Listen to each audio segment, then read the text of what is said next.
check to see if you know.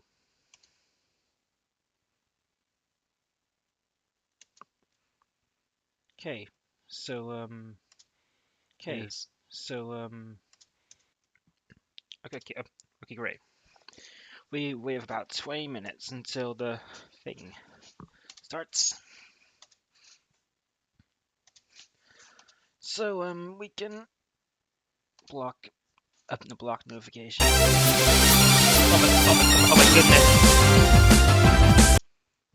Okay, gonna mute.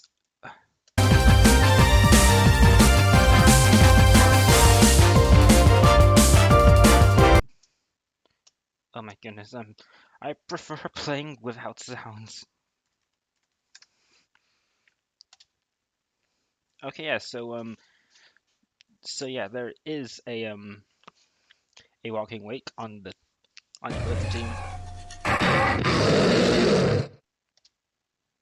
Snow King.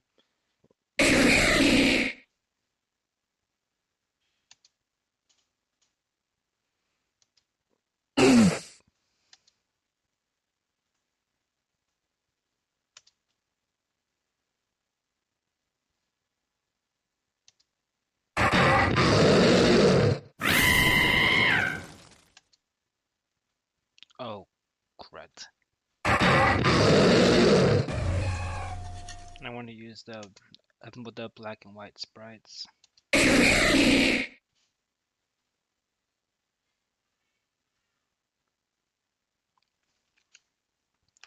Thankfully, I've got my walking wake check, otherwise it would have been absolutely screwed. Oh my god, that did a lot.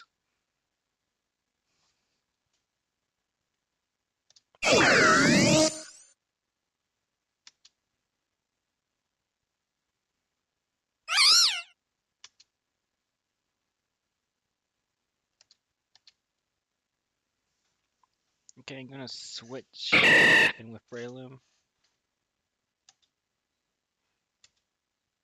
Substitute.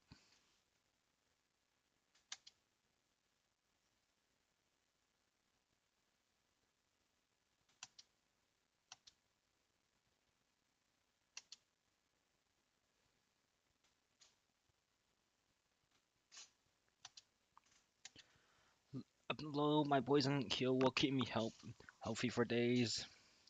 Amoongus. Wait, so does it increase how much I heal by? Oh wait, no, it probably doesn't.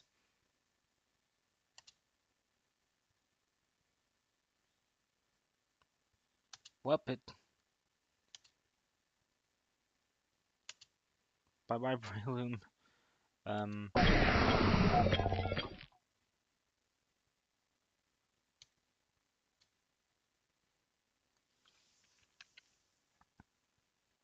Okay, maybe I should just trade over the choice scarf instead.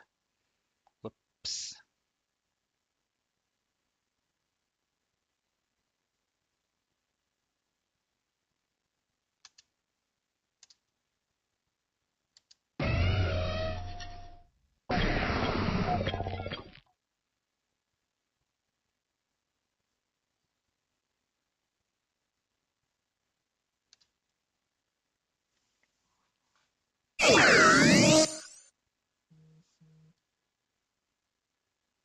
Switch. Yep, there.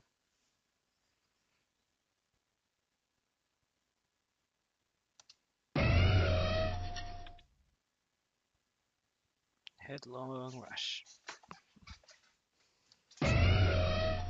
Maybe I should just, I'm stuck with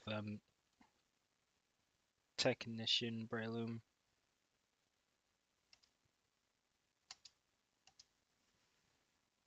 Oh, and and also I built this Great Tusk wrong Fire Slam and yep, fast Great Tusk and then bulk up.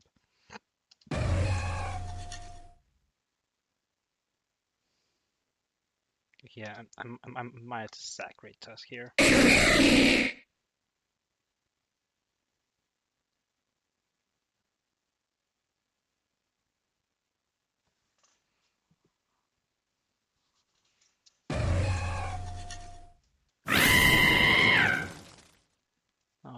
Okay, I'm going to have to just let it kill me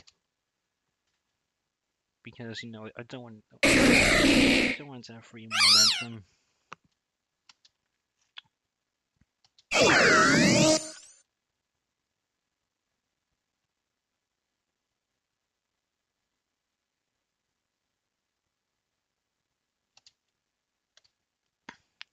Okay, I've got a black sludge now.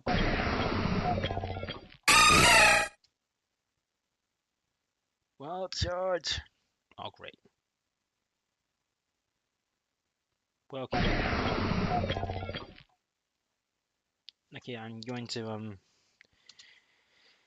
actually do Technician Prelude now.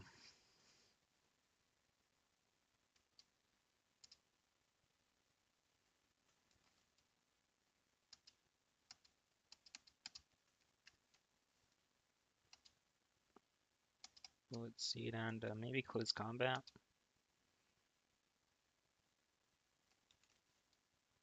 Or Rock Tomb. Could run Spore.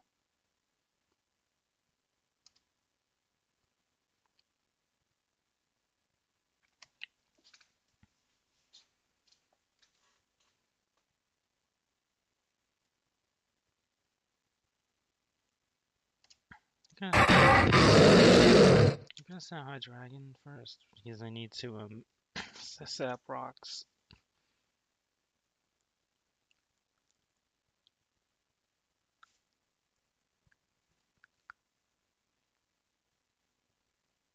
As long as that Goldango isn't scarfed, I can just outrun it and KO it.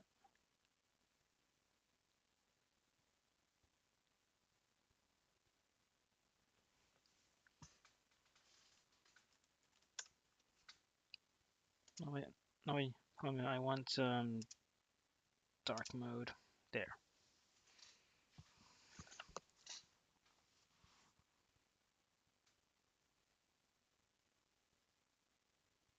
I mean, like the most of my opponent's team resist rock. So okay, yeah. So that room is scarfed.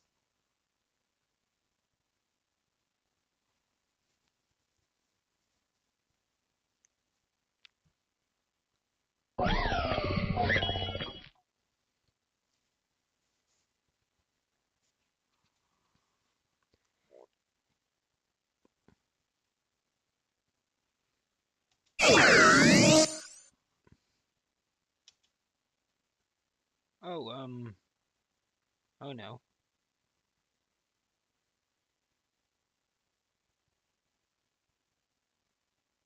So what do we have on this? Okay, I have barely any HP investment. Oh well, at least I can fish up with a Mach Punch.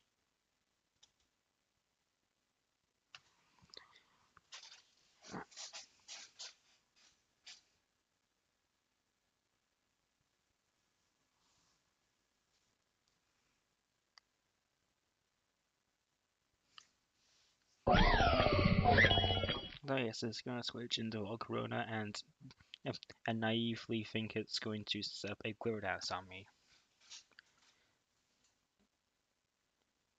Or is it going to switch into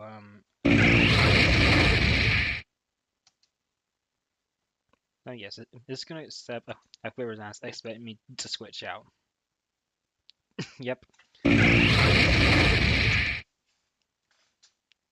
I don't think um I don't think he actually had any I don't think it had any speed investment because I outran it.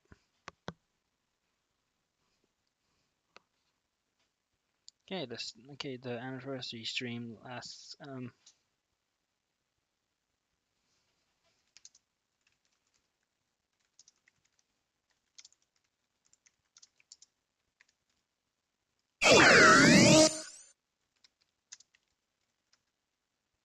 oh whoops.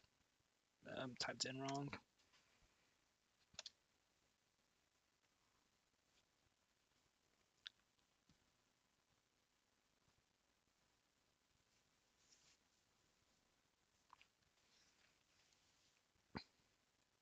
Oh, damn it.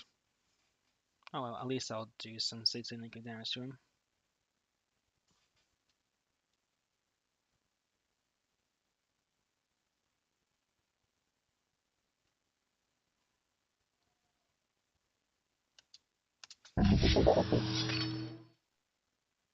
Well, he's dumb. Now, his rodent will get killed once it switches in next.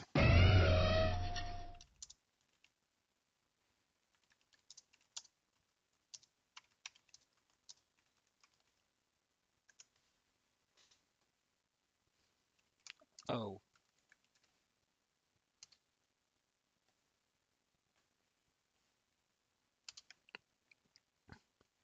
Oh, wait, never mind. Okay, never mind. I thought that he was gonna rapid spin and get rid of the rocks. Well, but no. I'm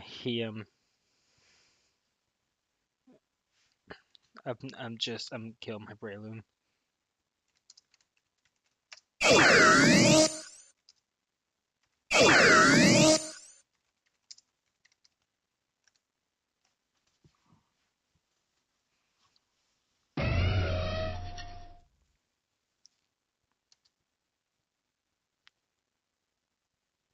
Wait a minute. That seems a bit suspicious.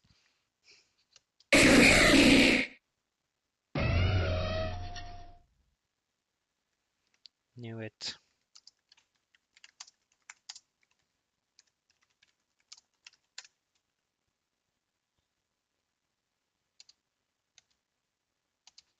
Okay, yeah.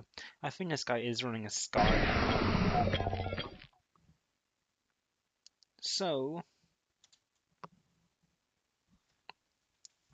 um, yeah, yeah. I was a bit suspicious as to why he switched in. I was wondering why he switched it in. Great Tusk in my High Dragon.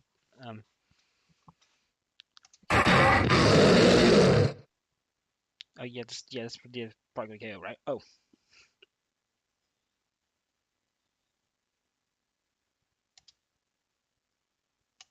wait a minute. I'm going to try and predict a switch and go for Surf.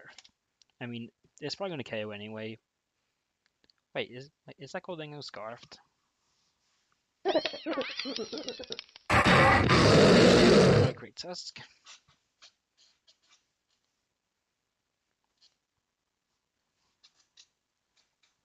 So yeah. My Great Tusk completely walls you, King Gambit.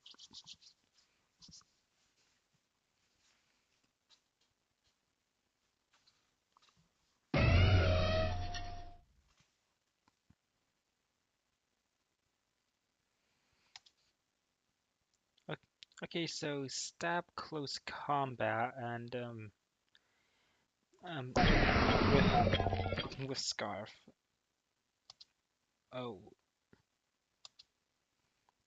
yeah. I was worried because of the defense drops, but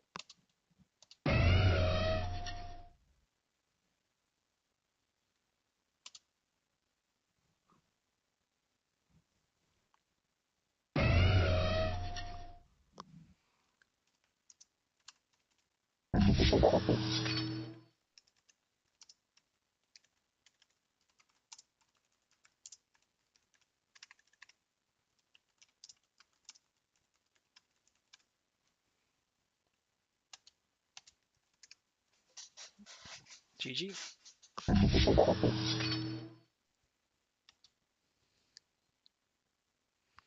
Maybe we should play one more game before well, before the anniversary stream. And a Lola Mola. Nice.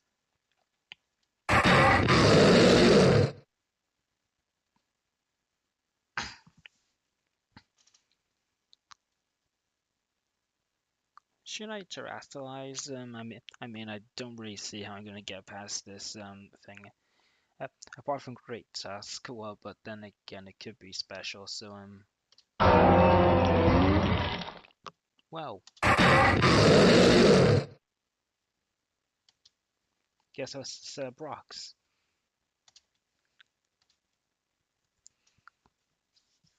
Okay, I need to get my dragon alive.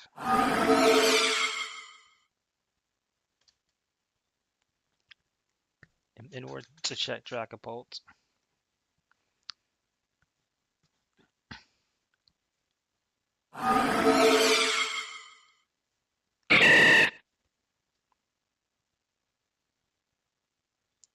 Okay, yeah, I think it's physical because why on earth would he wanna whichever Ghost when you know there's now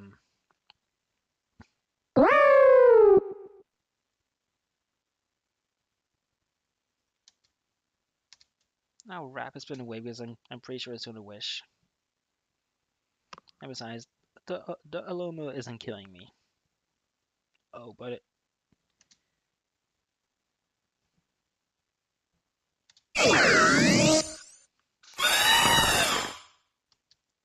Hey, Volt Switch. Actually, I'm going to. Oh, I thought I was going to switch into Tinglu and block that, but oh well. Switching into Iron Form is then setting up because I know that it's not going. Uh, I know that I know that it probably has a T wave. And I want to set up on it.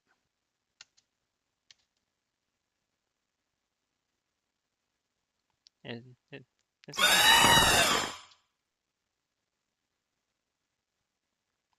please oh thank goodness. Rock Blast.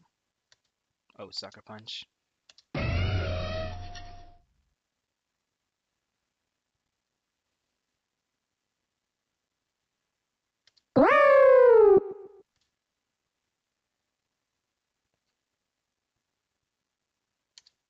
Come on, come on. Okay, maybe this can KO. Oh, never mind. Okay, so it starts in a few minutes. I'm going to check this. To check this. To check this. To check this. That is gonna be an endless loop.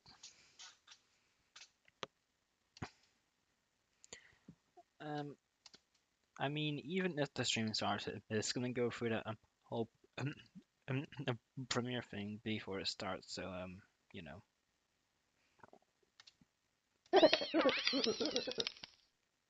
I'm just gonna just. I don't think Make It Rain kills me here.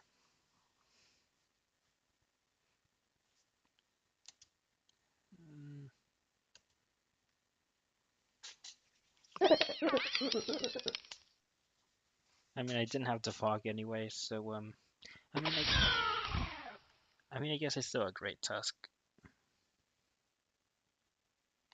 Okay, it's obviously gonna.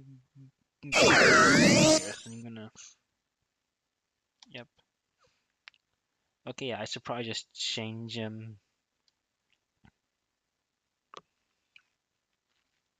Oh.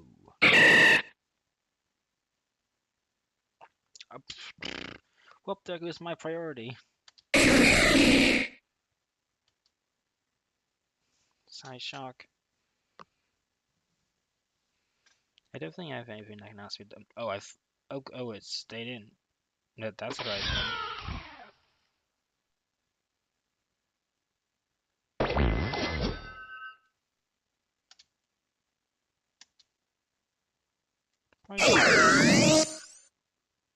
Oh, wait a minute, it's gonna Shadow Seek, isn't it? Oh, I should have thought that through.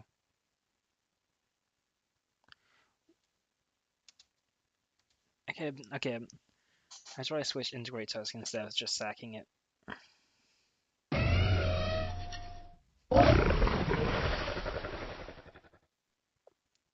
I guess I can just spam close combat because it,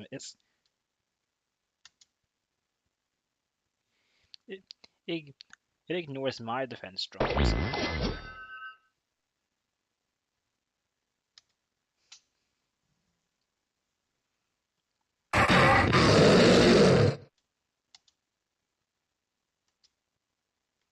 is probably gonna switch out, so I'm gonna go for.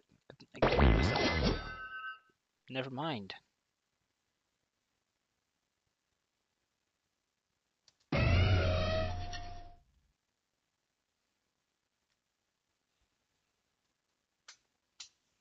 I mean, I don't think there's a way for my hydraulic to help anyway because if it's terrestrialized, then I mean it's it's pretty much done its job already. Or absorb open clouds, I assume.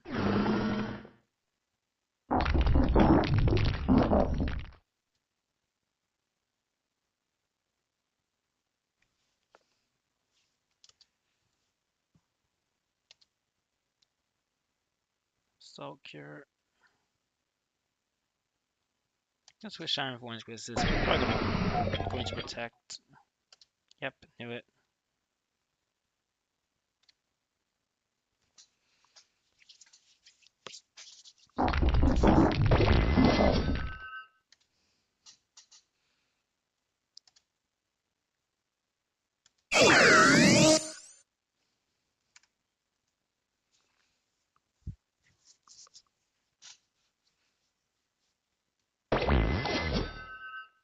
Okay, it started. Hold on, I'm gonna. Oh, what did I say? Behavior you never fail to select. Honestly, I'm just gonna hide the chat.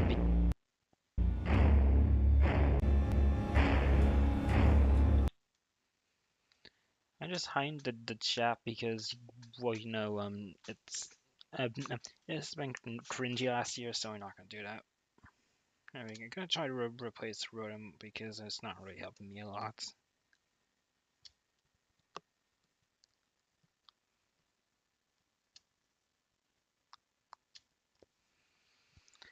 I haven't used King Gambit a lot.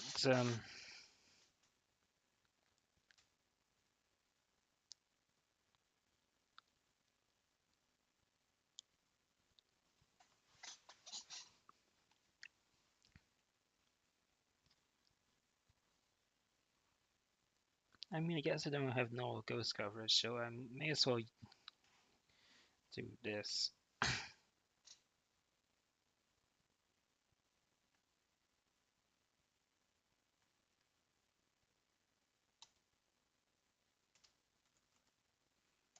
Nasty plot, hyper voice,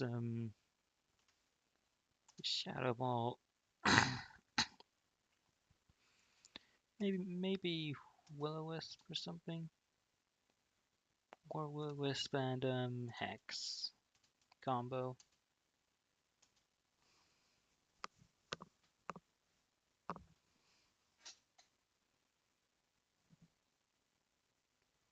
You're gonna be really useful. I should probably invest more in special defense, being honest.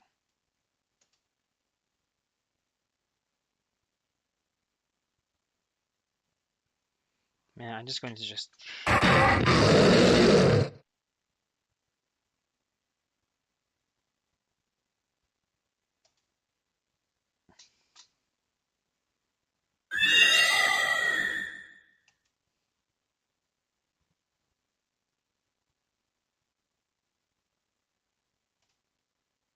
Okay, I think I need a steal.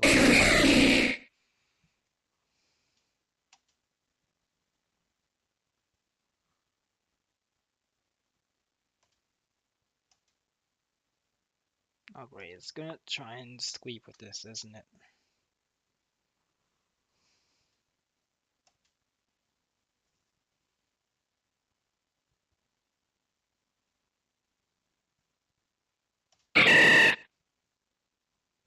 Ah! Oh my god, just as when I was about to. Oh well.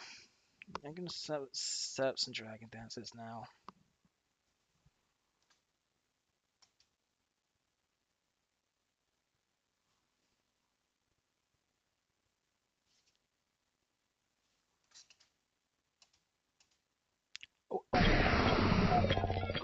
healed that much.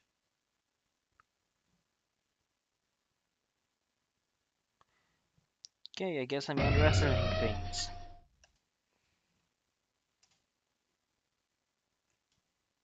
Okay, maybe I don't use a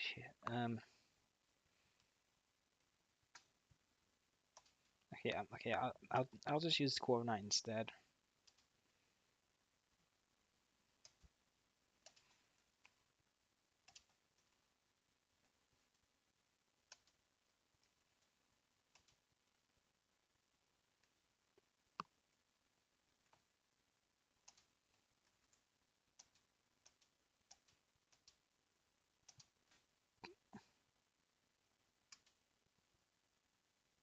Oh my god, how did that not kill?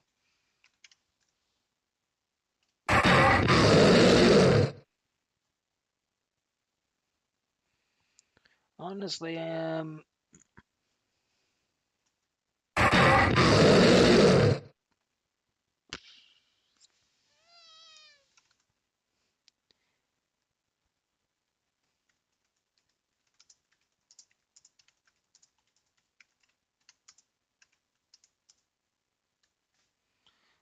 I mean, I think a drain heals more than that, but oh well.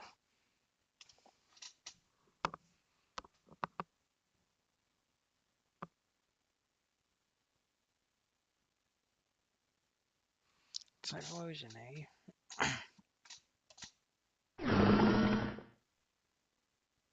Stealth Rock.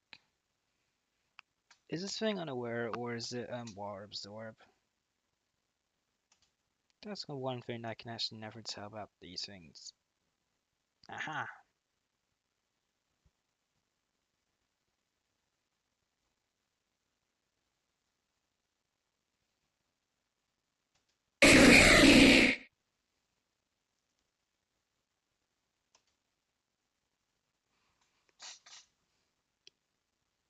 Bye bye.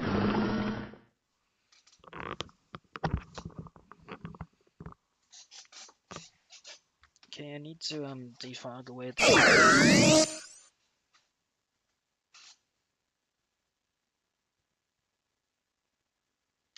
War Rabbit been away. Oh my god, it predicted the switch in. Are you kidding me?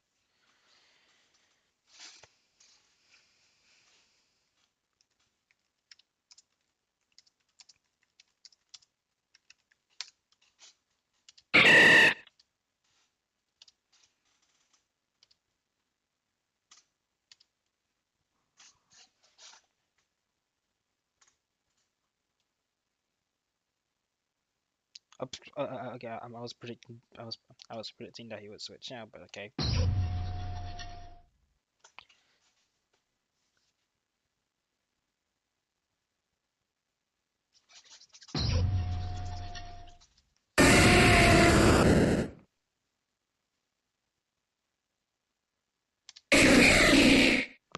Alright, I have a decent check to that.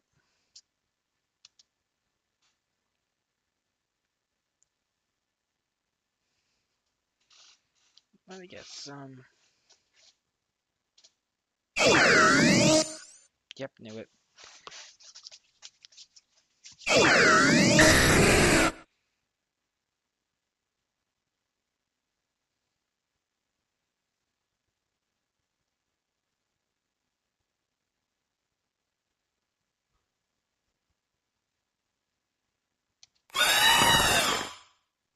Yeah, I need to defog away the hazards. Does a Fire Punch or Thunder Punch to for coverage against my Corviknight? I would imagine.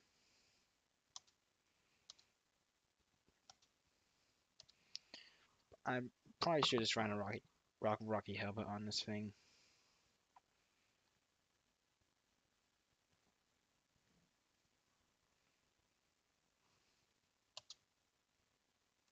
Oh great, I think it might be dead.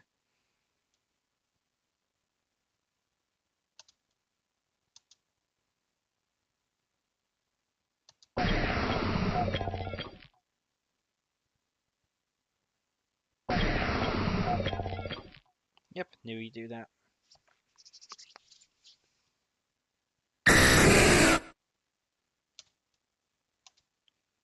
Wait a minute, he's probably gonna predict that I'm gonna switch into. Oh, never mind.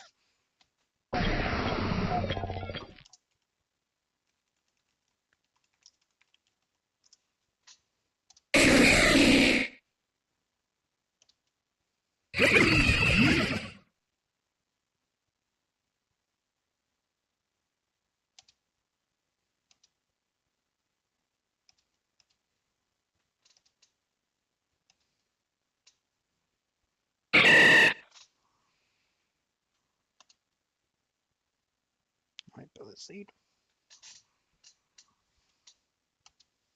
Okay, I probably should just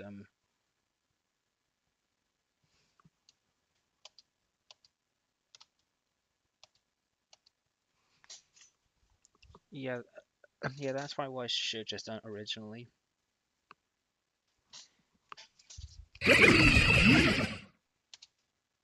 Anyway, time for Mach Punch.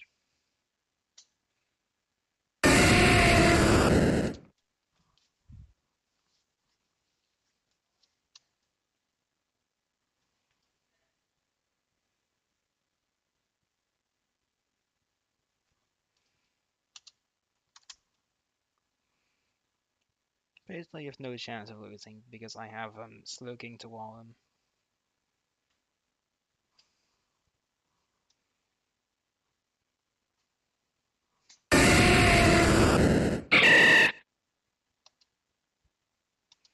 It didn't matter anyway.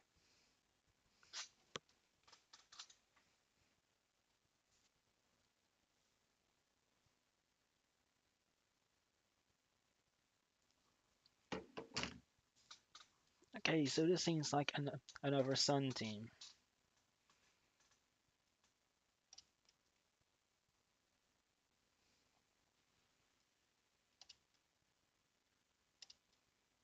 That's why I don't by any chance. Oh my god.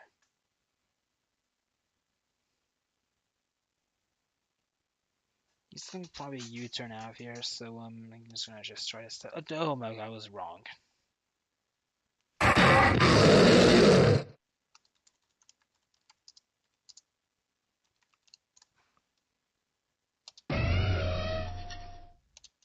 I'm gonna do something real cheeky. I'm going to rapid spin on the Cinderace.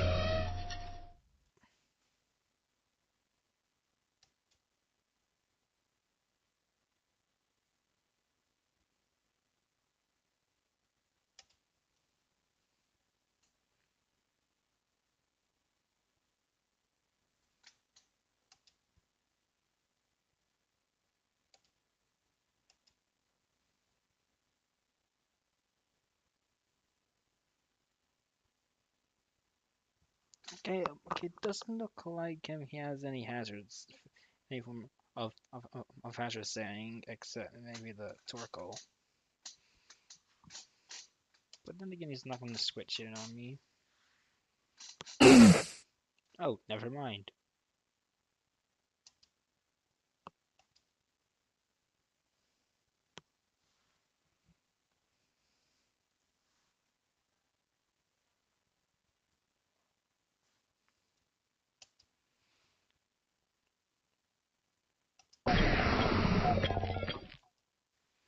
Okay, so if he Dragon Dances, I could just send him Breloom, but I'm not.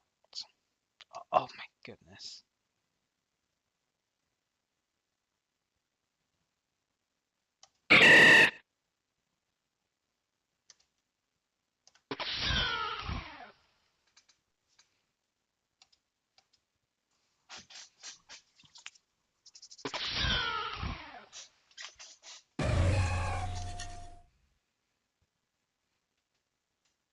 Special attack,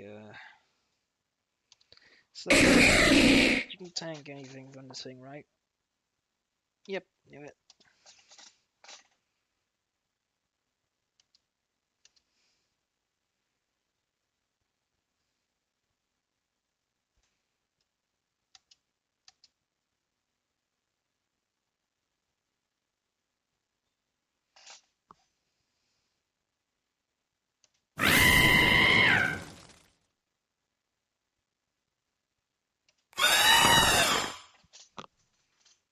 Is it going to predict me right again? Yeah, I should probably replace this with a Rocky helmet since, you know, I've...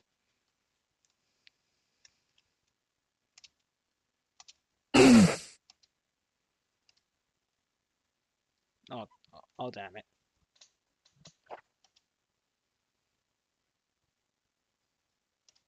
Defog.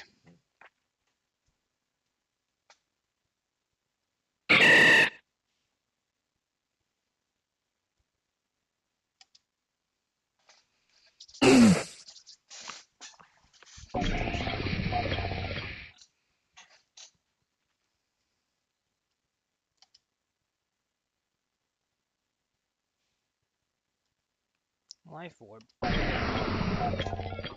Does that mean I have a free turn to Decept Dragon Dance? Yeah.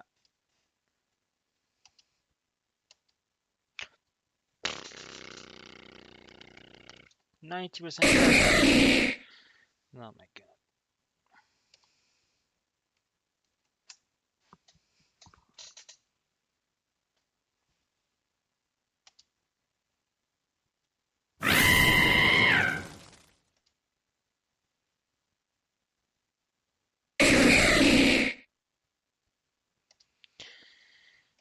Maybe I should design a UU team or something. Actually, no, not UU. Have already found the tier interesting recently. Oh well. Alright, sending in my dragon. This is a bit risky. Is it going to have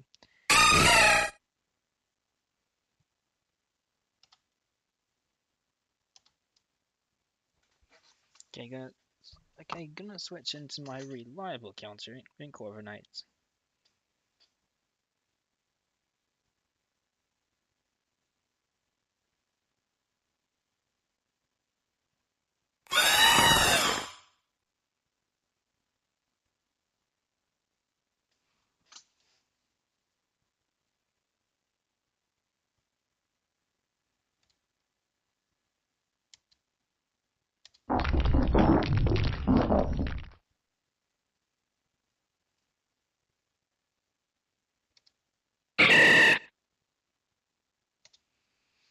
I knew it was gonna do that.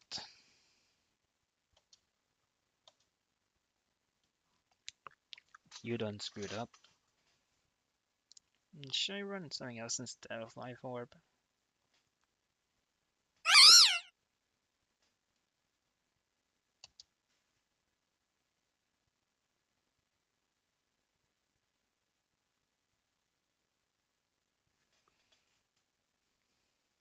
Rock Tomb.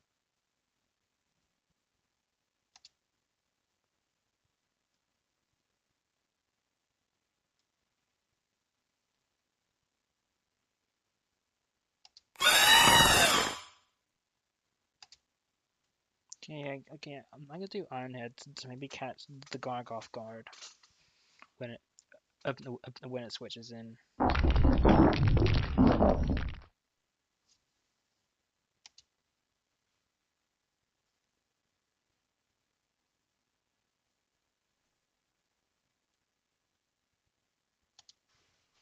Well, damn.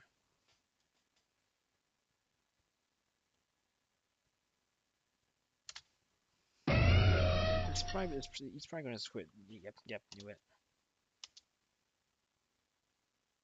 Headlong Rush because he might switch in Dragapult.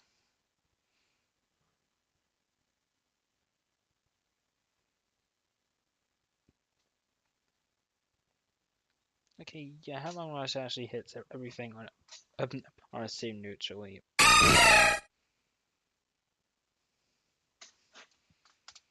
So what's he gonna send out now? Falcon, right?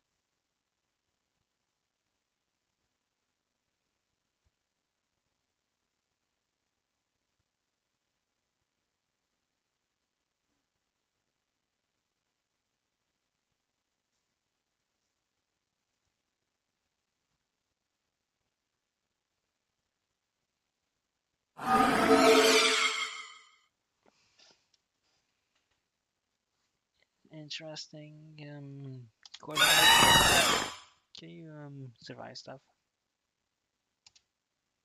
Yep, took that like a champ.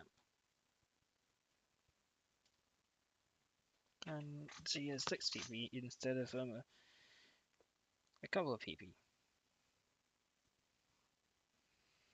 I'm gonna survive another hit. Actually, yeah, I'm definitely gonna survive another hit.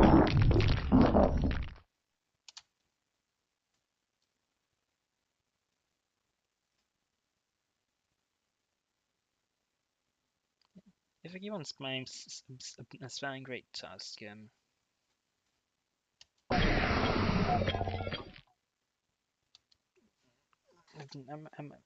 actually gonna set with Thorns and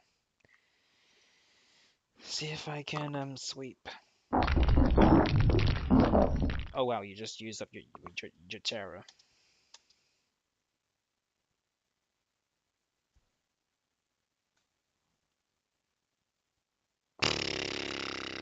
Damn it, I predicted wrong.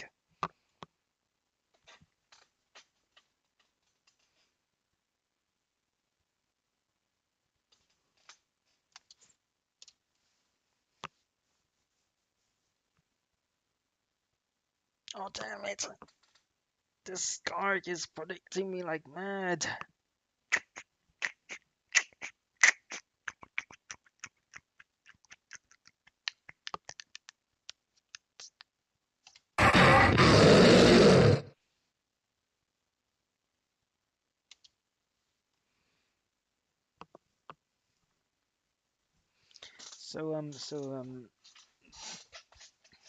Okay. Doesn't have a very coverage move. So I mean, my Great Tusk is still the best answer to this, but I mean, my Core Knight probably is, but I need to stall it out of soldiers.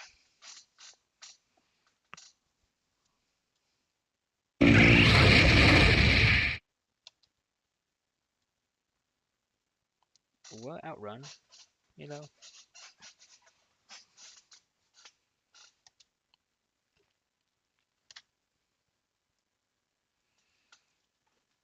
Yep, definitely terrestrializing here.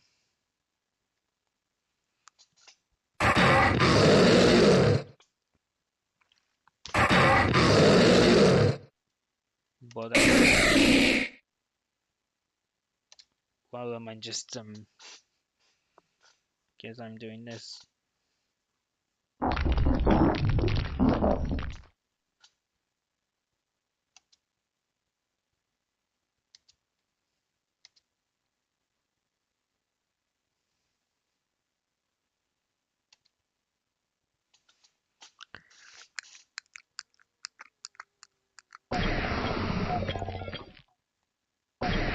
Okay, yeah,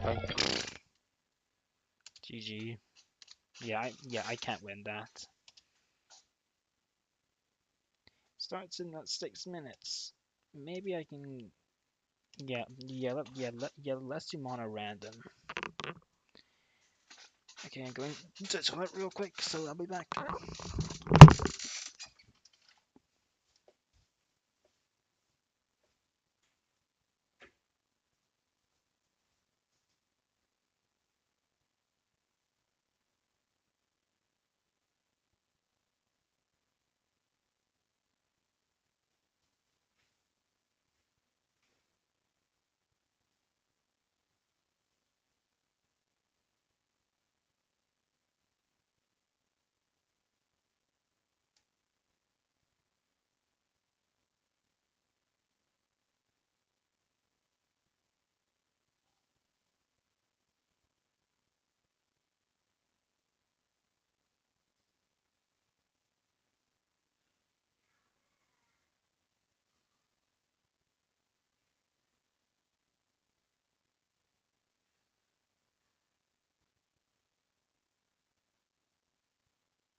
Okay, I'm back again.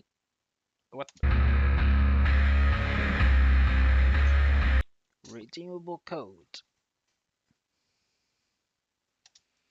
Okay, so I'm going to check if okay, so I'm going to check if okay, so I'm going to check if okay.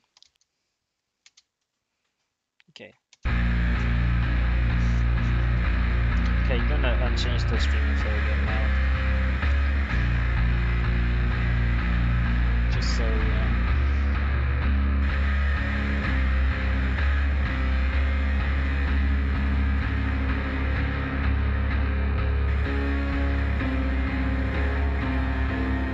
think it's going to be an original chapter, and we just know it was leaked.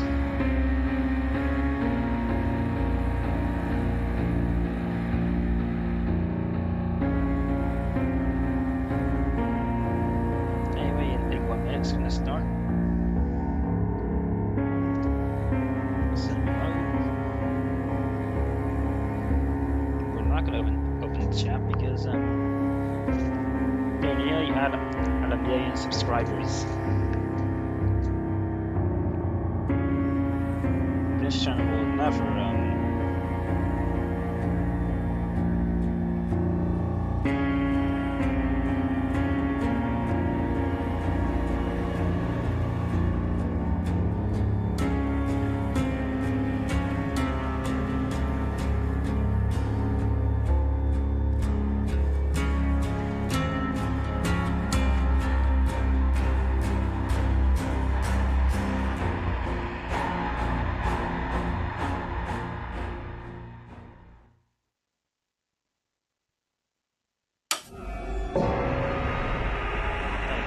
Yep, it started.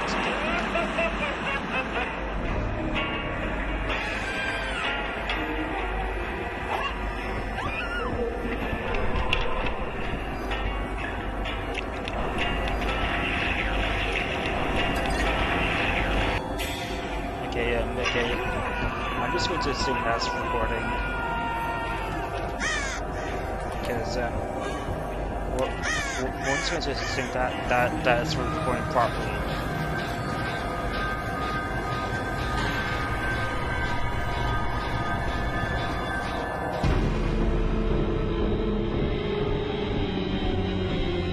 So, they're probably going to show the code by the end. Or they're probably going to, well, I don't know. Hello, good people of the fog. Welcome once again to Dead by Daylight's anniversary. Hey, 7 years later. So having been here from the start, it's kind of special, and I'm extremely proud to be here once more to celebrate this momentous occasion with all of you. We have quite a lot of really thrilling things to, show you for the next year and beyond. We're going to talk about quite a lot of them today. To tell you all about it, I'd like to introduce you to my friend Eric here. But before, I also have quite a bit just yet, but stick around, and we have something that you don't expect. Oh, really? Always such a tease. Thank you, Matt, for the intro. Hey, my name is Eric Pope. I'm the community director here at Behavior. I've been here a little over a year now, and in that time, I've been really blown away by the passion of the DBD player community. It's really something special. They're awesome. They are, and we take it really seriously. We don't take it for granted. And kind of along those lines, for me being here representing how we speak to our community, I just wanted you to know that we've actually taken the past year to expand our reach. We also have expanded where we are connecting with our players, because the players at the center of everything that we're doing. We want to be in more places to hear your feedback on all of the things that we're doing. So we're now in the Xbox official clubs. We're now on PlayStation News. We're talking on Steam forums.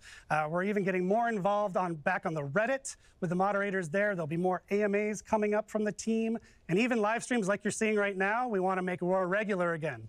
So look forward to all of that coming over the next year. Now, I think I couldn't forget the most important platform of them all. No joking aside. All joking aside, actually today we are launching our TikTok channel as well. We found that there's actually a really thriving DBD community on TikTok, and we want to be there talking to you, creating fun content with you. So we're really happy to be there now. But I think we should move on with the show itself. Did you know, Matt, that over the 7 years, There's been over 1.8 billion trials. That What? sounds small. Yes, billion with a B. And to that note, DBD is That not honestly slowing down sounds small. at all. We wouldn't know how. No, we wouldn't and we couldn't. So let's talk through what you're going to see today. We're going to kick things off with the Year 8 roadmap that's going to show you everything that's coming across the year to DBD. Following that, we're going to take you through the reveal of our next chapter, which is some incredible original stuff you're not going to want to miss. After that, we've got gameplay updates. Okay, After so that, we're we've doing got it quality first. of life updates. And then a new segment has come to the show. This is actually something that's Look at really the cool. store. We're going to take you beyond the core game of DBD to show you how we're expanding other places and in other ways that you might not be expecting. Very exciting. Very exciting. Speaking of exciting, we have new cosmetics to reveal as well that I think are going to surprise people. I'm so psyched about those. And we're going to round it out with news about the in-game 7th anniversary event, which is better than ever, actually. It's going to be a really exciting one this year. And of course, as Matt mentioned, you do want to stick around for whatever he's hiding because I actually know what it is, and it's incredible. Can't tell them. No, I can't tell you as much as I would like to. So thank you so much for joining us. Sit back, relax. We've got a great show. And now I think we should get on to it. Enjoy. Hello everyone and welcome to the roadmap segment of this 7th year anniversary stream for Dead by Daylight. I'm Stéphane Beauchamp, head of production. And I'm Justin Brown, product director. We're really glad to be here celebrating another amazing year of Dead by Daylight with you. Today in this segment, we'll have a look at our upcoming pillars for year 8, as well as our chapters plans and the archives and tomes updates that we have planned for the year. Before going any further, I do want to take a brief moment to give a big shout out to the amazing team that's been working on the game for the past years.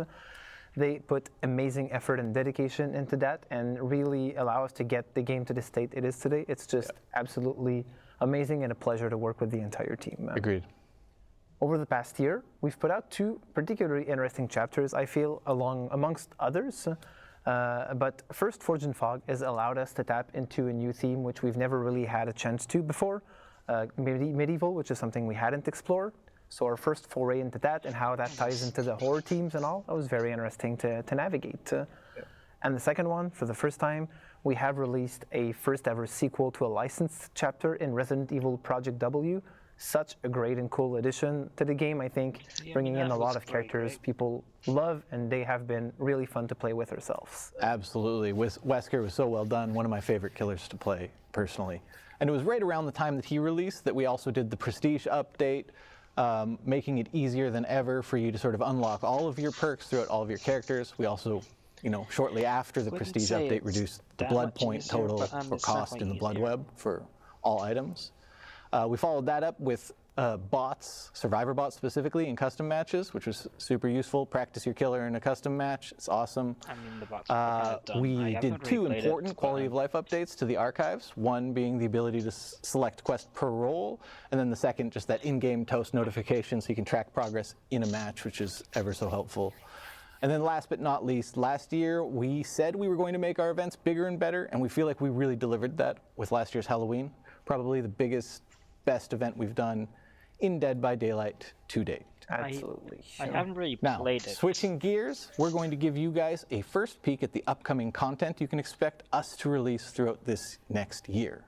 First and foremost, of course, there are going to be, again, 4 new chapters that include killers. But in a strange twist, what you will notice on the graphic today is that there are also 2 survivor-only chapters being released in this next year. A lot to unpack, changing the pace a little bit, but it's not straying too Wait a far minute, away from what... Year. Wait a minute.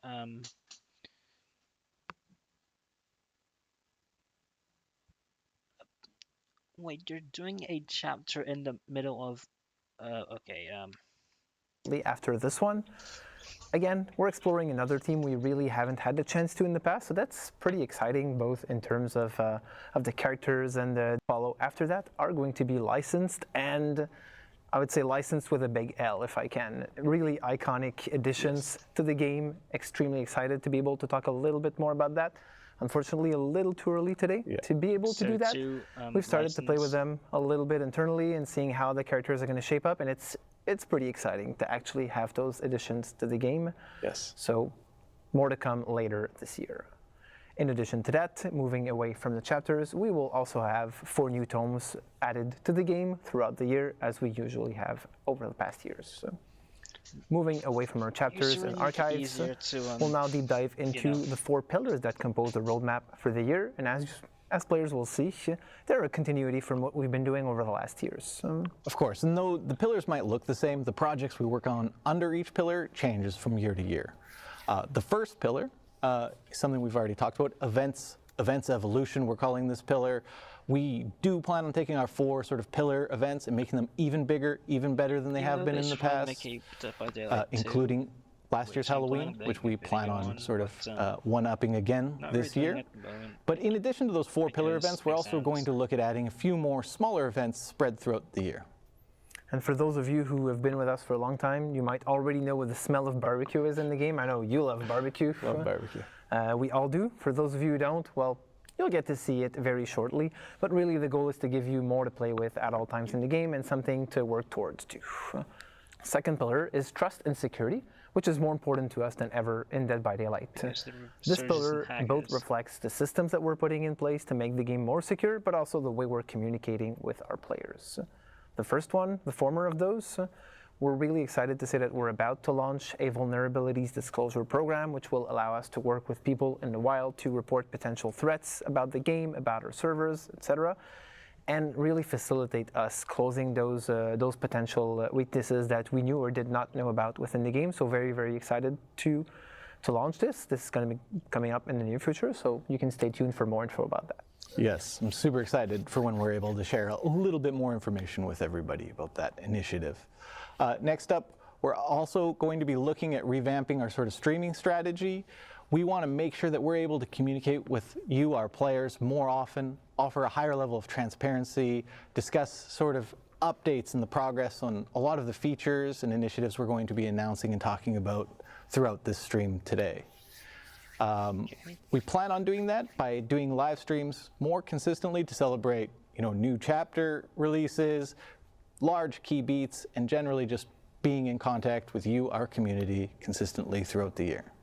One of those topics is very likely to be our next pillar, which is live balance, a topic that's, very dear to us. It's something I spend a lot of time thinking about and worrying about, and something that I won't go too deep into today, because we will be talking about our live balance plans in a little bit, right? Yeah, we'll have Nat and Jeff coming up in a future segment and talk about what type of projects we have planned for the coming months on that specifically. Awesome. Very excited, very important for us, and we know how dear to the community's heart this also is a pretty hot topic in general, I would say. Last but not least, quality of life is a staple pillar on which we have continuously worked throughout the years, and this is all about the UI and feature improvements we make to the game as a more general type of thing. One improvement we did last year was the Survivor HUD, which facilitates exchange and communication between players, even if they're not talking with each other directly, to make sure you can always make a better decision as a survivor when you're playing the game, because you know what's happening a little bit more than you used to in the past. In addition to that, you've talked about the improvements we made to the progression and made it faster to level up. But we made it even faster by allowing you to just spend a ton of blood points almost instantaneously and just get it done and get it through with with upgrading your characters and leveling up much faster in the blood web. It feels great. It does. They should. And finally, the map repeat prevention feature, which was released a few months ago, which again, another addition. There's a lot of maps into the game. Some of you might have felt like even if you're playing for just an hour, you're often tapping like 2 or 3 times into the same map and such, and this is really preventing that from happening as much as possible, so a very cool addition. We're not going to go too much in detail today, or at least in this specific segment, to talk more about quality of life features, but we'll have 2 new faces, Raphael and Pamela, who are going to be coming up in a future panel and talk to you about some of the projects we have planned and even show you a few features that we have under works right now and that are going to be coming up in your hands fairly shortly. Excellent. There's a lot we look forward to sharing with you in this stream today. And we thank you again for an amazing 7 years celebrating Dead by Daylight with us. And we look forward to many more. Next up is our friend Dave Richard to give you a first look at our next upcoming Dead by Daylight chapter. Enjoy. So Hey, I'm Dave Richard. creative director of Dead by Daylight. I'm super happy to be with you today to celebrate our 7th anniversary and to show you a first look at our latest chapter and transmission. Let's take a look at the trailer. I guess it's going to be the lead trailer. Yep, knew it. It wasn't programmed to harm the crew. It was supposed to help us build a safer home, but something happened. It became self-aware.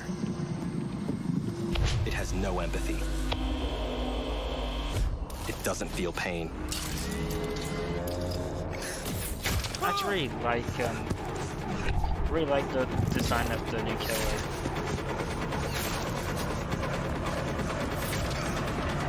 I like. It learns at an impossible rate, and it won't stop until we are dead. Or worse. I like stuff that related with biology, so yeah.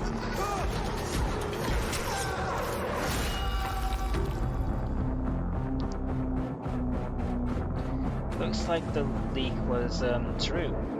So yeah, I think this is an original chapter, if I'm correct. As you just saw in the trailer, this original chapter brings us into a completely new genre of horror for Dead by Daylight. We are going to explore sci-fi horror. So this will bring us to a distant, unknown planet, and will feature characters from a possible future. What have the episode look Traditionally, I would be taking some time with you today to go over the characters and the map of the chapter, but this year we're doing things a little bit differently, with a behind-the-scene video. Okay. We want to show you the process of creating a chapter, but also show you new faces that you might not have seen before, of amazing people that are working hard to make these chapters possible. Let's take a look. Okay, this might be a bit exciting. For the anniversary, we've prepared a very special original chapter. On a de la chance sur Dead by Daylight d'avoir un lore qui permet beaucoup de flexibilité et de possibilités. This is a big deal for the Dead by Daylight universe, because we're going to explore a new genre in horror. We're going sci-fi. So does sci-fi... I think that any kind of subject and genre can be rewrapped and reimagined as horror, and sci-fi is definitely not an exception. There are three big themes that we wanted to explore in that new realm. First of all, it's clearly an alien world. We wanted you to feel like you are far from home, that you are lost in space. The second one is that we wanted to make sure that the human technology looked weak, lo-fi, so that you never feel safe within these constructions that they've brought on the settlement. I mean, And the last thing we've added to the mix are traces of a long-lost alien civilization. Donc, comme vous pouvez imaginer, toute l'équipe a été très excitée de travailler sur un chapitre pareil de science-fiction. Le gros challenge et en même temps l'intéressant défi qu'on a eu, ça a été d'amener toute cette consistance, cette relation entre les personnages, l'environnement. Tout a été pensé visuellement pour que le joueur se sente en danger constant. Et la tension est accentuée par la présence de ce tueur qui est une intelligence artificielle qui se nourrit de l'environnement et qui est intéressé par récupérer plusieurs ressources pour se construire un corps parfait pour devenir l'arme ultime. Les joueurs vont explorer une jungle hostile et sauvage d'un autre monde. Tout est designé dans cette jungle pour pouvoir tuer. One aspect I really enjoyed was that it was a jungle, so we could make it super dense, super threatening in the organic design and the design of the plants. Everything kind of looks like it could kill you. We tried to have like very creepy looking texture, very organic texture you would find in nature. We would try to bring it into the designs of the plants and the vegetation in general. The main building, the idea was to show that was a safe space for the characters. As you can see, it's on stilts. It's elevated compared to the map. The idea was to show that the map is very dangerous and this place should be safe for you. But the interesting idea we had is that once you get into the structure, it's actually more dangerous or looks more threatening to you. The killer. The Singularity is an AI. that is supposed to help the human crew settle on this new planet. But while it was scouting, it got in touch with a piece of old alien technology and was enlightened. And now it wants to overthrow and kill all humans. So this killer is an interesting take on the cyborg. We're used to see organic character using pieces of machinery to become more powerful. But the Singularity is doing it in reverse. It is a simple piece of technology using a cloning technology to get organic material and flesh to become more powerful. Well, the inspiration of the killer design was, we always wanted to do a sci-fi killer, so you're going to be able to go around the map and set up these biopods, spread your consciousness inside of these biopods, and then if you're able to catch a survivor inside of your reticle, you'll be able to infect them, appear next to them, and then you'll be able to attack them and keep the chase going. One of the important things for survivors is teamwork, trusting each other, working together. So with this killer, one of its abilities in the slipstream is that once a survivor is tagged or infected, you can spread that influence to other survivors, and it does so automatically. So survivors will be less likely to work together, and there'll be more discord between them. La présence humaine est visible dans la map. On voit une compagnie qui a essayé de coloniser, de trouver sa place dans ce monde, mais plusieurs signes dans l'environnement que les joueurs découvriront montrent que tout s'est pas très bien passé. Et le dernier survivant de cette expédition loupée, c'est Gabriel. Our survivor, Gabriel Soma, is quite resourceful. He's able to troubleshoot some pesky issues on the survivor side, and he's able to adapt very quickly to be able to bring the killer away from the other survivors. He's able to protect the others. So even though we are in a setting that's so far from home, in the future, we wanted to make sure that Gabriel was a grounded character, that any of us could recognize ourselves in it. I'm super excited for players to try this map. I think it's great that sci-fi is finally in DBD. I think it's going to be fun for them to experience the creepiness and the threatening vibe of this map, and I think they're going to really enjoy it. C'était un sacré défi. J'espère que les joueurs apprécieront cette relation qui est entre tous nos assets, d'environnement, de personnages, à cause de l'histoire que l'on raconte, et aussi par le travail qui a été effectué par toute notre équipe pour apporter l'expérience la plus immersive et dangereuse possible. I'm really excited for all of our players, survivors and killers alike, to be able to experience our first original sci-fi chapter and transmission. That was a glimpse at the Mori. As always, you'll be able to play with the content of this chapter during the PTB right after this broadcast. For everyone else, the chapter becomes available on June 13th. Before I leave, I want to take some time and thank all of you, veterans and newcomers alike, to play Dead by Daylight and to be part of this incredible journey with us. I want to wish you a happy 7th anniversary. May the year be filled with fun and surprises. Next up, we have Natalie and Jeff to talk about some gameplay improvement coming this year. Hi everyone, I'm Natalie, Team Lead Community Manager for Dead by Daylight, and I'm joined here today with a very special guest. Hi everyone, my name is Jeff and I'm a game designer on Dead by Daylight. Thank you so much for joining me, Jeff. I can't wait to talk a little bit more about a topic that is always top of mind for our community, gameplay. So we have some quick updates for you today. Jeff, let us know what they are. Well, as you know, the game design team has many features and updates planned for this year. However, we'll be focusing on 3 specific topics today. We're going to be talking about continued gameplay updates, map balance, and finally, plans to address face camping in Dead by Daylight. I'm excited to dive into these quick updates, so without further ado, let's jump right in. I know last year we launched one of the biggest perk updates in Dead by Daylight ever, and it significantly shifted the Dead by Daylight perk meta as a whole. But that's not what we're going to be talking about today. That's happened in the past. What we're going to be focusing on a little bit more is the process that we're looking to take consistently moving forward as a community and design team when it comes to these gameplay updates. So, Jeff, what more can you share with us on that? Well, as you said, last year we launched our biggest perk update ever in Dead by Daylight, and it had a significant impact on the perk meta. We saw a lot of perks fall out of the meta and new perks rise to the top. And this was completely natural. Like, the players are the ones that drove this change after the changes went live. And it was super interesting to see, by the way. But moving forward, or for this year, we're not planning to have a major shakeup like we did last year. Instead, we've revisited our live design process to allow us to make changes at a faster rate.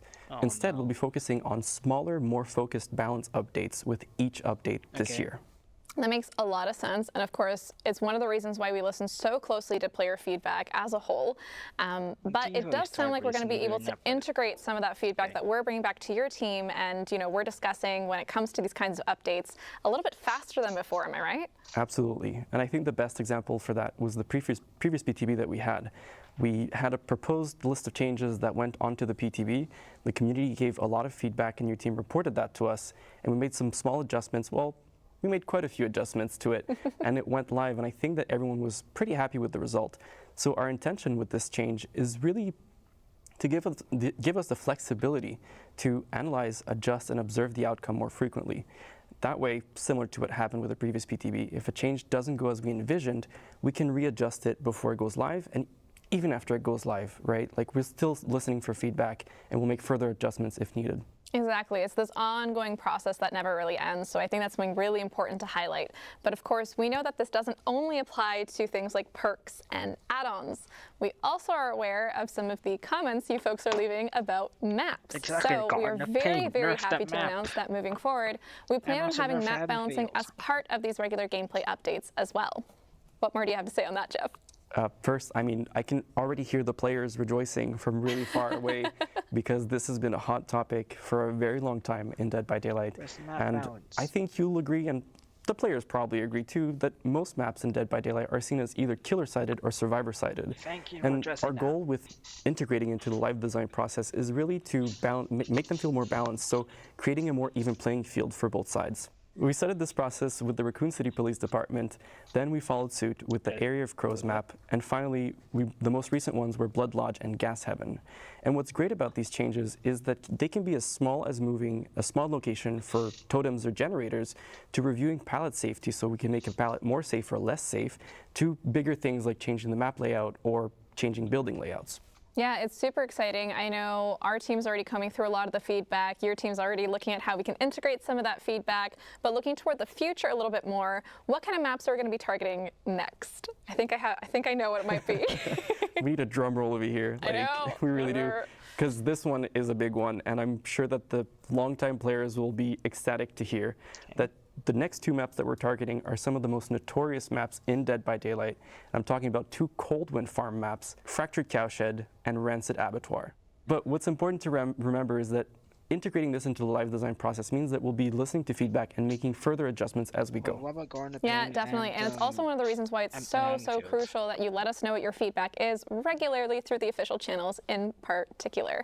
Of course, I believe we're going to be having this update for Coldwind going live sometime before the end of the summer. So make sure to keep your eyes and your ears peeled for more information. You know I had to sneak in a corny pun. You know it. You had to.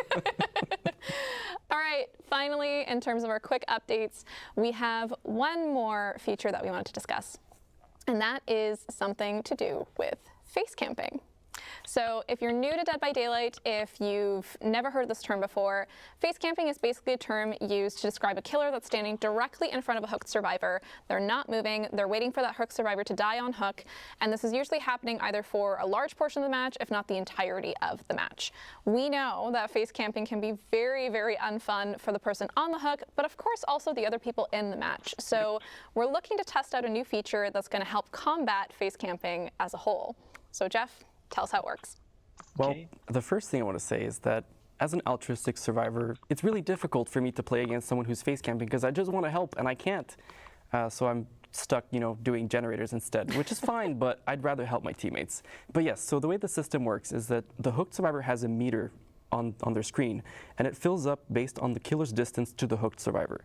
So the closer the killer is, the faster it fills up. The further they are, the slower it fills up until it doesn't fill up at all because they're not within a certain radius. And once it's full, the hooked survivor can unhook themselves even in the second stage. And what's great about this is that they get the full benefits of being unhooked. So it's as though a teammate had unhooked them, or they unhook themselves with perks such as Deliverance. So for those of you who don't know, that means they'll get the haste status effect and the endurance status effect, so they're pretty safe at that stage. That is so awesome to hear. I know folks at home are probably already thinking about a bunch of things on this topic, so I'm going to start by bringing probably one of the questions we're going to get, and that's what happens if the killer is forced to stay by the hook? So there's like multiple survivors swarming the hook, they're forced to stay in that radius. Is there any situation in which this feature might slow down or turn off or be otherwise effective? That's what I was thinking. It's a great question, and yes, there are some scenarios where it either slows down or turns off. So for the first one that you mentioned, where survivors are swarming the hook, as soon as there is one other survivor within that same radius, the meter will build up a lot more slowly. So the killer doesn't have to worry about survivors swarming the hook and being penalized for it. Okay, good.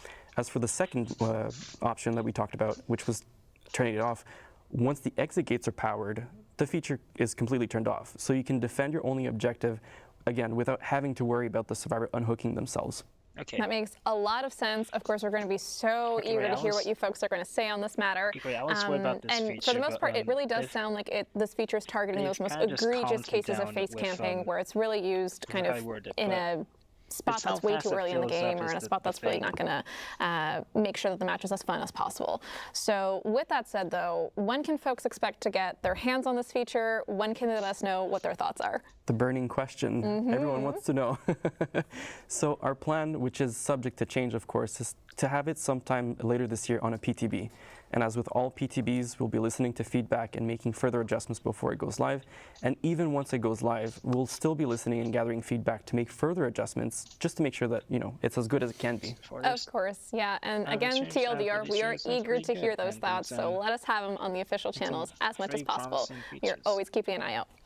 But I think that's it. That's a wrap for our quick gameplay updates segment. Thank you so much for joining us, and thank you for joining me, Jeff, again. Thanks for having me. It was a lot of fun. If you're interested in learning more about this, please head on over to deadbydaylight.com after the broadcast, where there's going to be an in-depth article looking at all three of these topics in a little more detail. Outside of that, of course, more gameplay updates are coming this year, so stay tuned to our official channels to hear more news on that. Finally, our next segment is going to feature Raph and Pamela. They're going to be talking a little bit more about some highly anticipated quality of life improvements that you can expect to see in the game soon. So you want to stick around. You do not want to miss this. We'll see you in the fog. All right, it's time. Finally, I've been holding this in for too long. I can finally tell you all about our next survivor. Oh. All right, then. Let's go.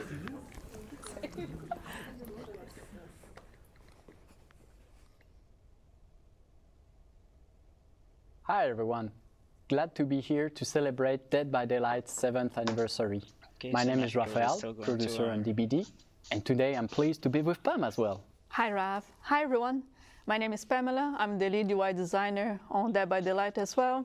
And we're so happy to be here today because we want to share with you some of the great quality of life improvements that the team is working really hard for year 8.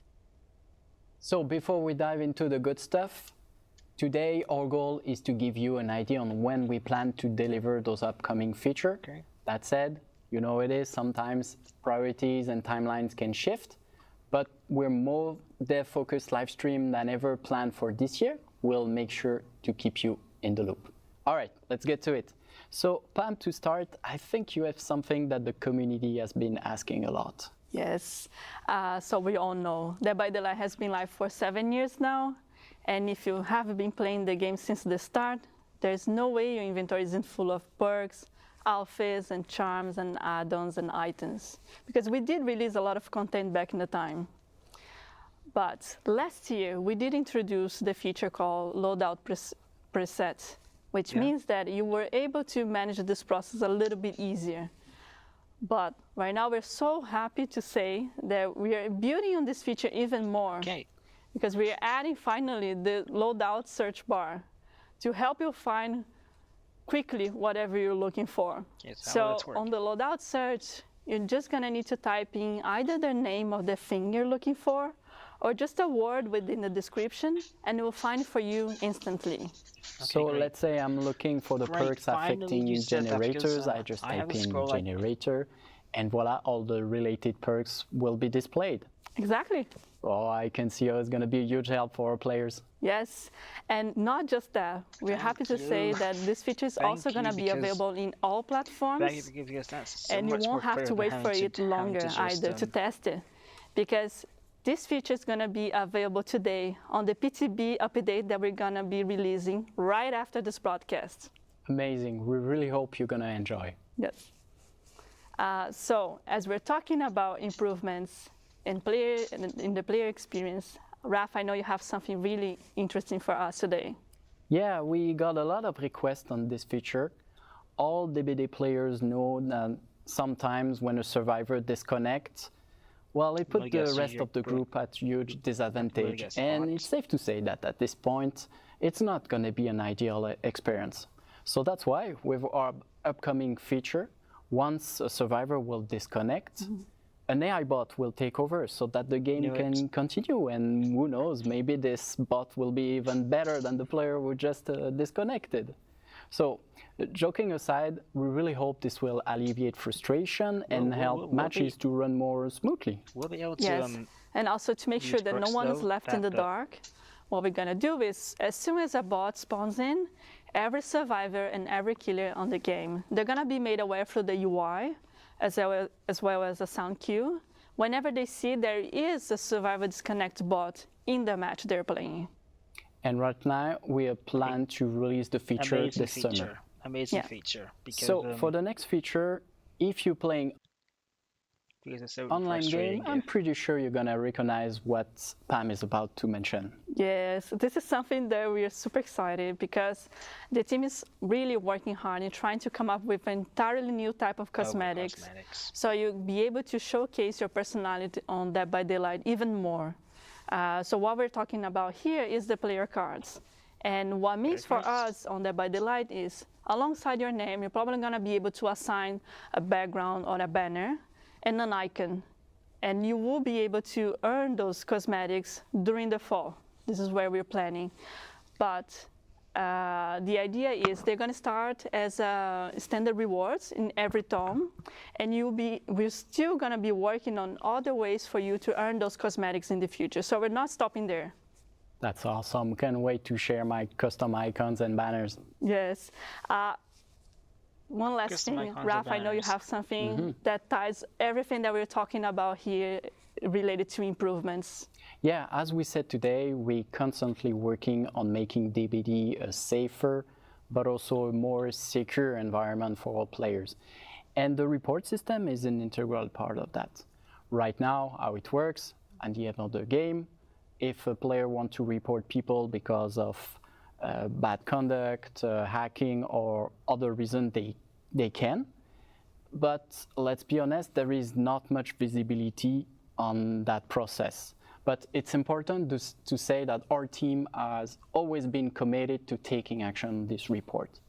Soon, thanks to our upcoming feature, the player report feedback, we will let you know when an action has been taken against a player you reported.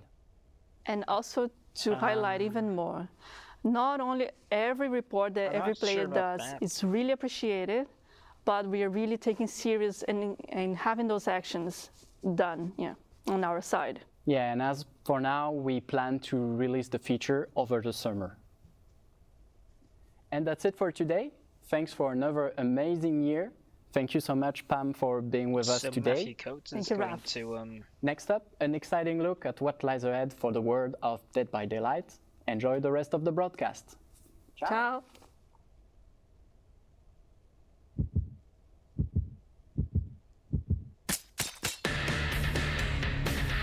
On the prequel comic series.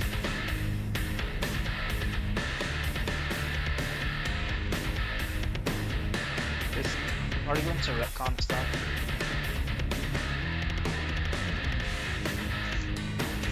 I mean, that's probably really interesting, but I probably won't get the comic.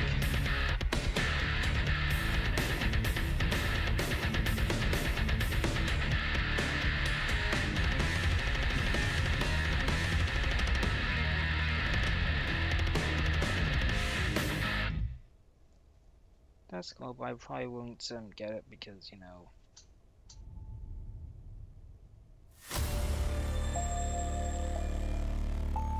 DBD mobile.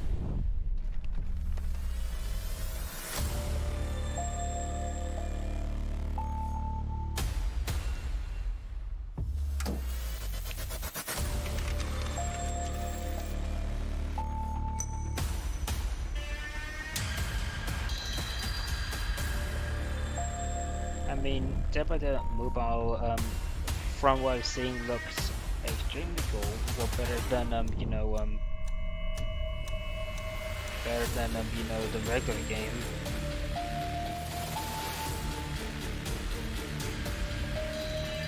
Well, but I'm not gonna get because since you know it's 2070 and it's all in China, you know.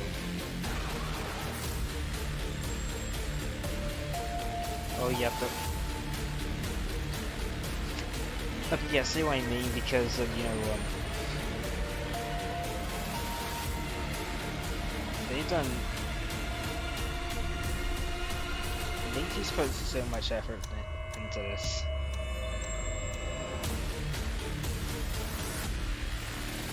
I really wish we could get. Maybe we'll get these cosmetics in the future. Hi, I'm Stephen Mulrooney, Executive Vice President of Digital at Behavior Interactive.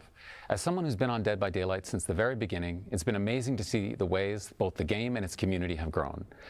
We've added a lot to DBD over the past 7 years, with a mobile game, comic books, a board game, Hooked on You, and even the Dead by Daylight movie on the way.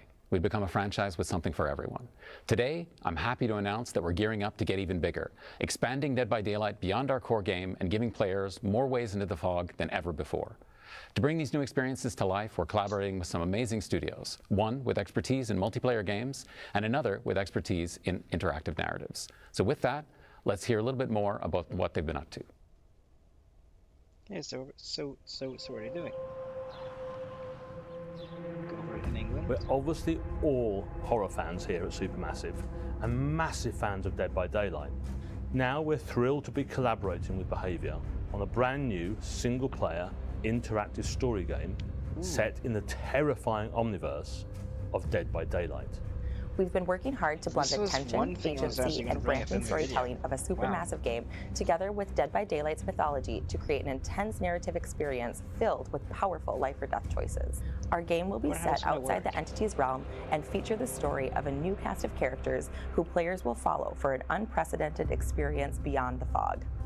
This is a whole new way for horror fans to experience Dead by Daylight, and we couldn't be more excited to share it with the world.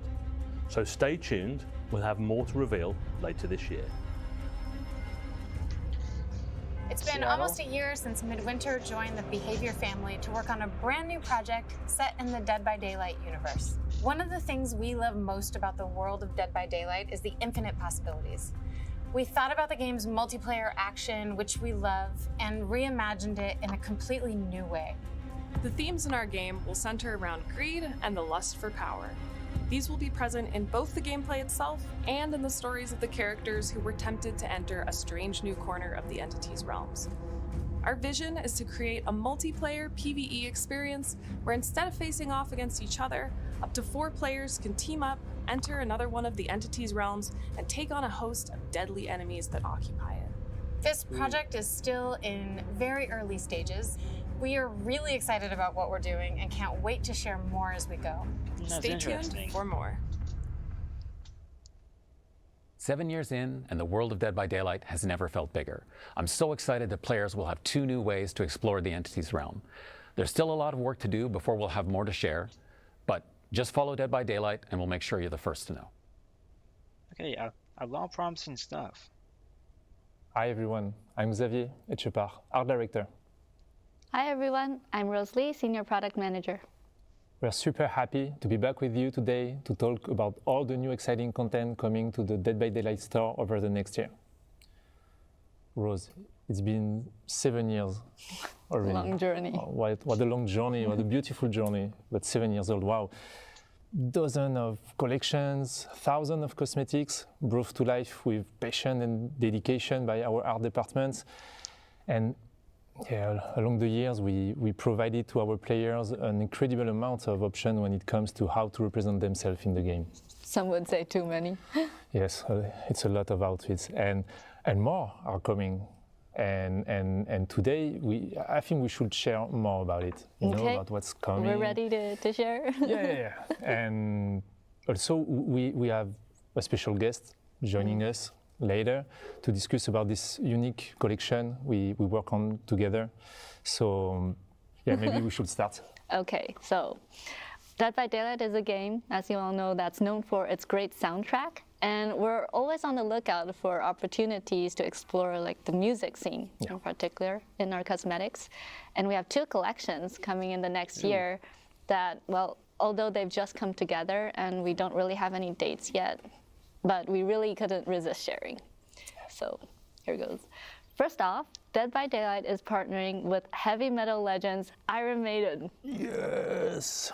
On a collection built around the iconic Eddie, who, well, let's be honest, he fits Eddie's badass. right into our game. Right? All of the cosmetics in this collection will be like cool. Portraying his many album cover appearances, which are super cool.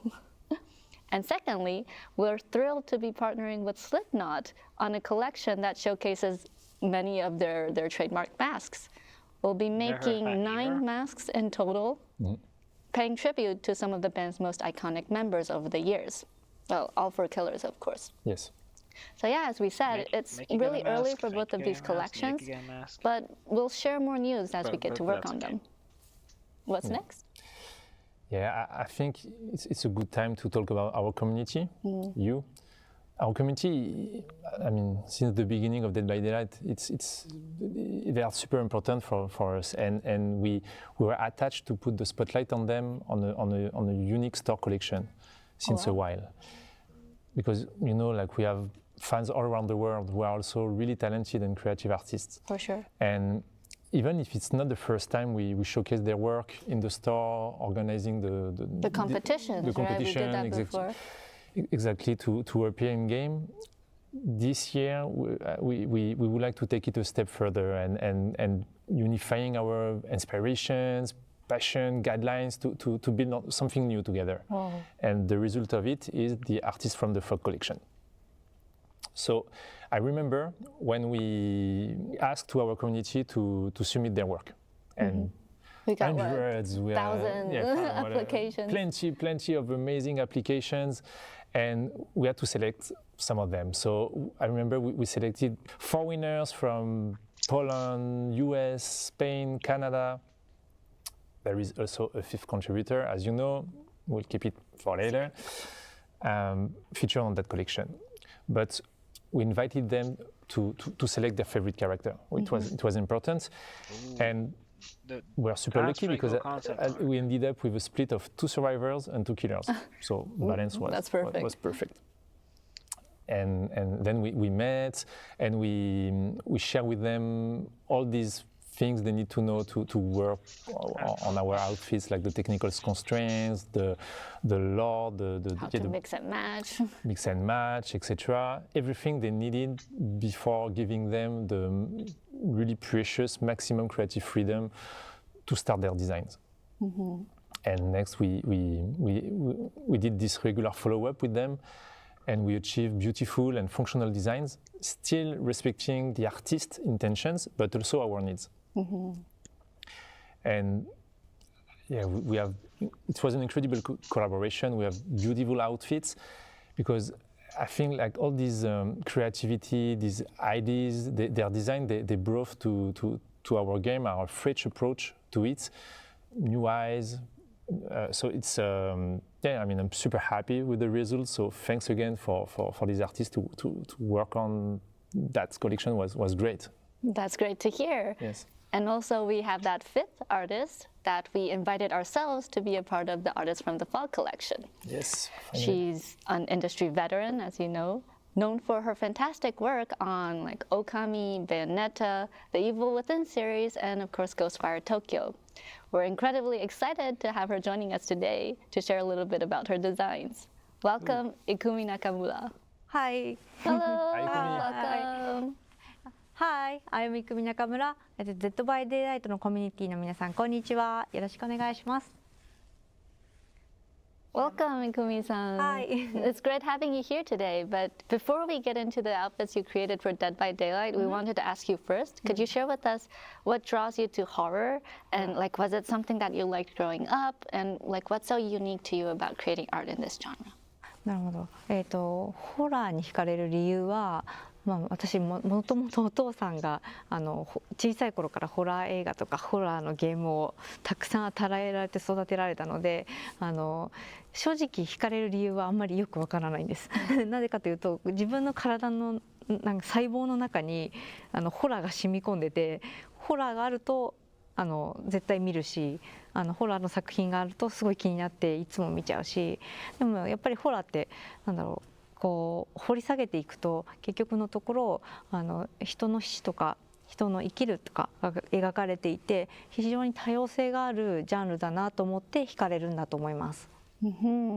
And you're creating 3 outfits for this collection, each featuring a character that really, really resonates with our Japanese fans. Could you share with us what stood out the most about each of them? I think Japan is really good doing horror. 一人はキラーの寒山鬼ですね。で、彼は呪いの消しの鬼なので、私の住む国の日本の文化を取り入れた呪詛の時に着る服をアウトフィットとして寒山流にデザインさせていただきました。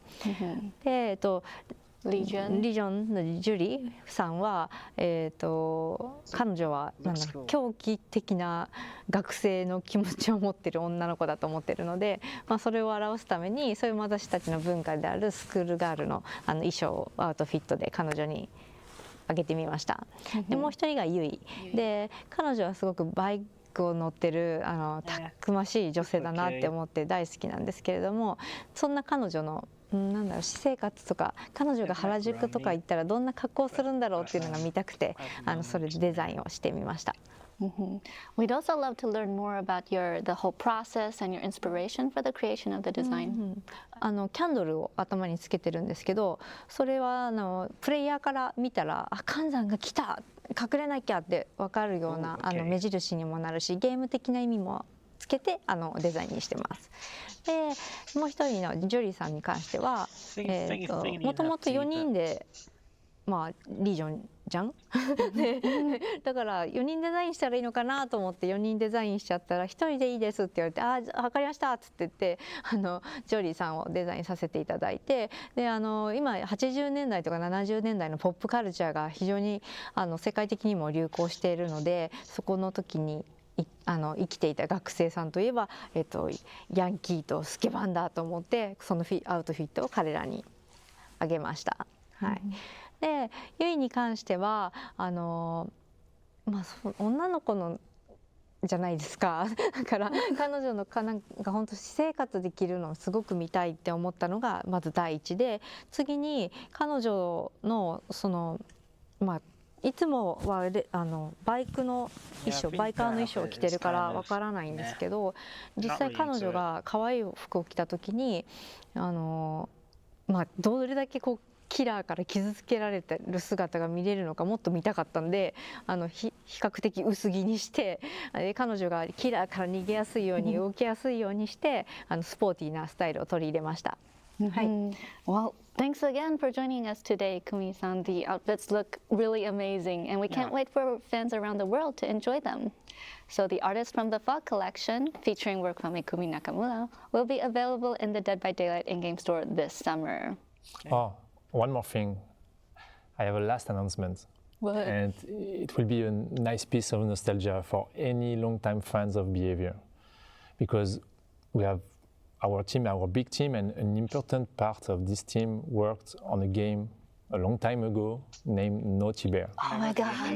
Naughty Bear, Naughty Bear. You know, this game featured a bear living in his happy community of bears, but he's going on a murderous rampage after they didn't invite him to a party. I mean, what an iconic character, super interesting, and we were attached to bring it to the game since a while, and I'm super happy because now we are finally doing it. Players have been asking for it. Yeah, I know, and it's coming soon this year. This year is coming. Oh, wow. And we will attach a cosmetic. It will be part of the Trapper cosmetics, and we will give him a riot. So cool. It will be a lot of fun for players to see him. I think it's going to be a legendary cosmetic. Thank you for watching. I hope you really enjoyed all these announcements, all the upcoming outfits coming this year. And thank you again, Ikumi Nakamura, to be here with us today. It was a real pleasure to work with you. Stay tuned, because Jean and Sarah are coming up next to talk about the in-game celebrations for the 7th anniversary. Thank you for watching. Bye. So I think Matthew is All about right. to This time for real. Okay. Cut! Matt. Seriously? We've talked about this. No, but What's so hard? We've been doing this for 5 years together. But I can do it right now. It's like 2 minutes. Wait Seriously. for your cue. No, but Oh, damn it. Hey there, I'm Sarah Robinson. I'm one of the Associate Art Directors on Dead by Daylight. I help out with a number of areas of the game, but events are definitely one of my favorites. And I'm Gene Escalante, a senior game designer on Dead by Daylight, and I'm focused on the events. And I'm so glad that I get to be here with Sarah, as 7 years ago, when I first became a fan of DBD, she helped me get my very first tattoo, which was altruism, just 2 months after the game's release. Thank you. No problem, happy. Okay, so Gene, there's lots to celebrate this year. And we're kicking things off early this year with a month of in-game activations leading up to the anniversary event. So tell us more about these activations. Exactly. So each week we will be celebrating a different 2-year period of Dead by Daylight's history. So that'll include characters, maps, and mechanics that were introduced during those periods. So for example, week 1 will be featuring the Blood Hunts. Week 2 will then be doubling the Rift fragments for your Rift Pass. And in week 3, we will be inviting you, the players, to vote for a community choice event, which will occur. I almost didn't see this. Boosted maps. Oh my god, what the boosted maps? Choice day login. So more login rewards. Okay, let's just not We'll get be it inviting myself. you, the players, to vote for a community choice event, which will occur during the Chapter 28 release. And once the anniversary event goes live, we'll be doing giveaways for previous anniversary cosmetics, including outfits and the Year 5 crowns. Twisted Masquerade was a huge hit last year. And this year, we're bringing it back bigger and better than ever. But the host of the Twisted Masquerade has actually stepped out of the shadows this year. It's probably going to be the same. And has lent their certain special kind of decorating skills to our in-game event. What can players expect to see? Well, the host has introduced a lot of various artworks throughout various areas of the game, so you'll definitely want to check those out. And yeah, Father Campbell's Chapel has gone through a complete masquerade makeover, and it looks incredible. But this host seems to have brought along some mysterious masked figures. What are these like weird ghostly spirits? Who or what are they? If you want to find out, you're going to have to take a closer look. Speaking of masked figures, we're bringing back Masquerade Mask this year. We have 12 new masks for 12 new characters. But getting your hands on them last year was a little tricky. For killers, you had to make it through your trial. And for survivors, you had to actually make it through the exit gate. So how have we improved things for this year? Well, the invitations that came out last year, Sarah, they'll be back. But this time, invitations will be holding charges, and you'll use those charges to kind of mess with the opposition while you're in chase. So if you're a survivor, what you'll be able to do is block the window vaults so the killer can't pursue you, and you'll also be able to spawn a pallet, which can be used in an emergency, but it'll break right upon use. Killers, on the other hand, they'll be able to reduce the impact of a stun, remotely break a pallet or a breakable wall, and survivors better watch out about this one, they will be able to inflict the exposed status effect on you once they've reached a tier of bloodlust. That might be. But in order to get your cosmetic, you will need to make sure that you are holding on to at least one charge by the time that an exit opens, and that's either the exit gate or the hatch. So our players are going to have to decide what is ultimately more important to them, exhausting the charge to help them in a time of need, or getting that brand new mask. I feel like that this event is going. Such a tough choice. But I love the players have a mechanic now where they can gain these masks without having to escape the trial. So, beyond the mask, we have a number of excellent unlockable cosmetics as part of the Twisted Masquerade event tome, including 2 brand new outfits. Last year, our guests of honor were Hattie and the Dredge as part of our Roots of Dread chapter. But this year, we're highlighting 2 fan favorites, Nia and the Hillbilly. We also have a number of playfully chaotic charms for you to collect. It's worth noting, though, that all of last year's cosmetics, masks, outfits are going to be available in the store. So if you missed out on anything, now's your chance to go collect them. Exactly, and keeping track of their collections is going to be much easier this year. So the event pop-up now is multi-tabbed. So you'll be able to find a collection tab and a store tab. In the collection tab, you'll find anything that can be earned through event gameplay or through the event tome. And in the store tab, you'll be able to find anything that we want to feature that is event related. And in there, you'll be able to find the Feng Min and the Ghostface outfits, which are brand new Twisted Masquerade outfits. So be sure to check those out. We've got one more thing coming as part of the anniversary event, don't we, Jean? This year, we're debuting a new kind of challenge condition. Random perks. Ooh. This is exactly what it sounds like. You roll the proverbial dice, and your loadout is equipped with those random perks. So this is a condition you might see on challenges that ask you to heal a survivor or down a survivor, for example. And last but not least, we're bringing back community challenges. So this is a great time for the whole community to get together, to work together and unlock additional rewards. Exactly, Sarah. And we will be there, ready to support you guys through those community challenges. So make sure to stay tuned, and don't forget that the road to anniversary content starts today. And that is a wrap on the 7th anniversary show for Dead by Daylight and another year of content reveals. Thank you so much for joining us and spending your day with us here. It's been as exciting as I hoped it would be. I hope you've enjoyed it. And don't forget that the PTB for End transmission is live right now. So if you're on PC, you can jump over and start testing out things that were just revealed in the show today, which is pretty special. So thanks once again to our dev team back at the studio. Wait. Thanks. Oh, right. I have one last thing, seriously, before we finish. I know we had some great reveals today, but I have one last thing that I'm super thrilled to talk about. We are welcoming into the fog this year someone, I mean, it's a brand new survivor, like we've never done before. He's an amazing actor with a career that spans decades. He's done everything, all the greatest movies you've ever seen. He's been in the horror world for a while with cult classics, the cosmic horror. He will be joining the fog this summer. We are so excited to have him. So we're nice celebrities into DBD. There's nothing more powerful than imagination. It can shape the fabric of reality, transforming everything you may think you know. Can't remember his name.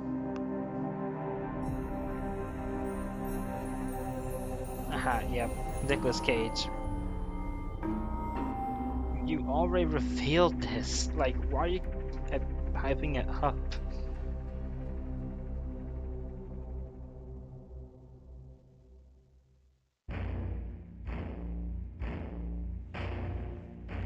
Okay, so that was actually a very good anniversary stream.